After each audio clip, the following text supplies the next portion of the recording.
Pembukaan rapat koordinasi penyusunan anggaran dan pembahasan Rencana Kerja Anggaran Satuan Kerja (RKSK) Kantor Wilayah Kementerian Agama Provinsi Aceh tahun 2018 berlangsung di Pendopo Wali Kota Sebulu Salam, Selasa 21 Februari 2017. Kegiatan yang dibuka secara resmi oleh Wali Kota Sebulu Salam, Merak Sakti, dihadiri seratusan peserta dan praundangan pembukaan rakor tersebut.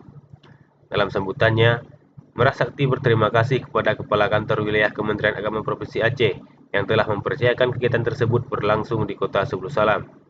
Sebelum mengikuti acara pembukaan rakor, Wali Kota, Kekanwil Kementerian Agama Provinsi Aceh dan para undangan disambut tarian dampeng yang dipersembahkan siswa-siswa Madrasah Kota Sebulu Salam.